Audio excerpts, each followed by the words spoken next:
தமிழ் நெஞ்சங்களுக்கு வணக்கம். இது நான் பிரவீன் குமார் CPK.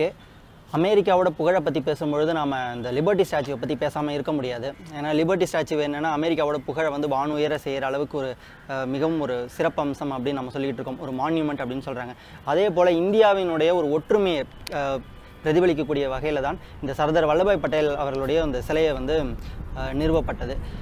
இந்த ஸ்டாச்சு ஆஃப் யூனிட்டி அப்படின்னு சொல்கிறாங்க இந்த சர்தார் வல்லபாய் பட்டேல் அவர்களுடைய ஒரு சிலையை பற்றி. இந்த சிலையை பற்றி தான் இந்த காணொலி முழுக்க பேச போகிறோம். சிலையை பற்றி என்ன பேசணும் அப்படின்னு எதிர்பார்த்திங்கன்னா, இந்த சிலைக்கு பின்னாடி பல அரசியல் இருக்குது. அந்த அரசியல்லாம் என்னென்ன அப்படிங்கிறத பற்றி இந்த காணொலியில் பேசுகிறோம். முதல்ல இந்த சிலை வடிவமைப்பு பற்றி, அந்த சிலையில் இருக்கக்கூடிய ஸ்பெஷாலிட்டி என்னங்கிறத பற்றி நான் சொல்கிறேன். ஆரம்பத்தில் நான் அந்த காணொலியில் சொன்ன மாதிரி தான் இது வந்து ஸ்டாச்சு ஆஃப் யூனிட்டி, அதாவது இந்தியாவில் இருக்கக்கூடிய ஒற்றுமையை வந்து பேணி காக்கிற வகையில் பிரதிபலிக்கக்கூடிய வகையில் இந்த சர்தார் வல்லபாய் பட்டேல் அவர்களுடைய இந்த சிலை வந்து நிறுவப்படுது இந்தியாவில். இந்த சிலைக்கு வந்து சுமார் 3000 கோடி ரூபாய் அளவுக்கு இந்திய கவர்மெண்ட் வந்து செலவு பண்ணியிருக்காங்க. ஆரம்பத்துலேருந்து பார்ப்போம்.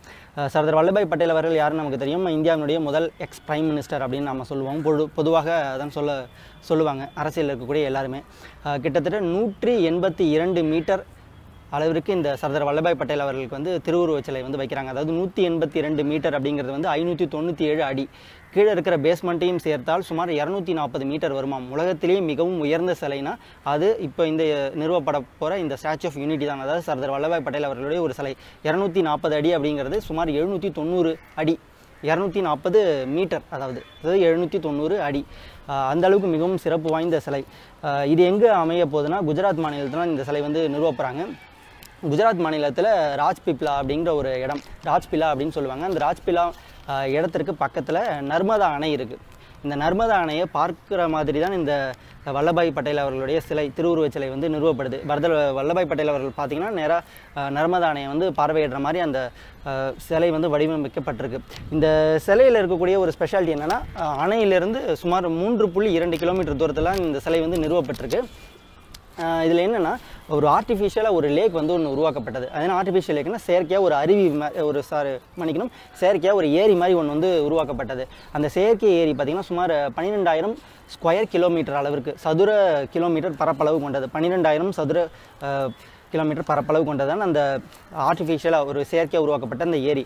அந்த ஏரிக்கு நடுவில் தான் இந்த சிலை வந்து வடிவமைக்கப்பட்டிருக்கு. இந்த சிலைக்காக சுமார் பார்த்திங்கன்னா 20,000 ஸ்கொயர் மீட்டர் இடத்த வந்து இவங்க வந்து ரெடி பண்ணியிருக்காங்க. 20,000 ஸ்கொயர் மீட்டர் இடத்துல தான் இந்த சர்தார் வல்லபாய் பட்டேல் அவர்களுடைய சிலை வந்து இப்போது திருவுருவச் சிலை வந்து நிறுவப்பட போகிறாங்க.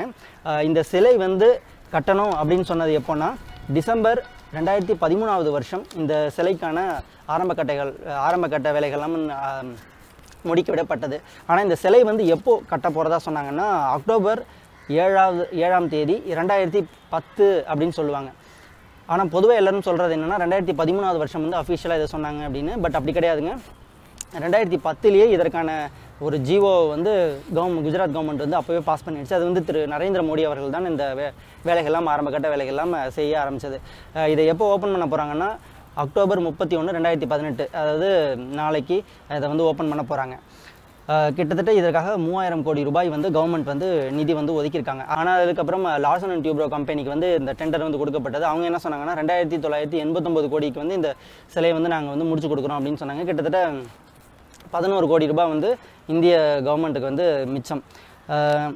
இதில் என்ன ஒரு ஸ்பெஷாலிட்டி விஷயம்னா, இந்த சிலை வந்து உருவாக்கப்பட்டது இல்லையா, இந்த சிலை உருவாக்கப்படணும் முடிவு பண்ணப்போ ஒரு ட்ரஸ்ட் ஒன்று ஃபார்ம் பண்ணாங்க. அது என்ன ட்ரஸ்ட்னா, சர்தார் வல்லபாய் பட்டேல் ராஷ்ட்ரிய எக்தா ட்ரஸ்ட் அப்படின்னு சொல்லுவாங்க. அந்த ட்ரஸ்ட் எதற்காக உருவாக்கப்பட்டதுன்னா, ஒரு வண்டி மாதிரி ஒன்று சிறப்பு ஒரு வாகனம் வந்து உருவாக்கப்பட்டது.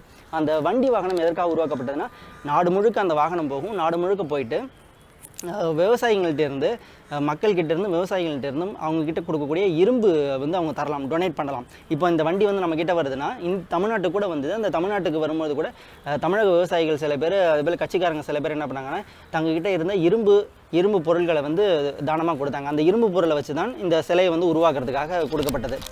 கிட்டத்தட்ட 6 லட்சம் கிராமங்கள் வழியாக இந்த வண்டி வந்து சுற்றி போச்சு.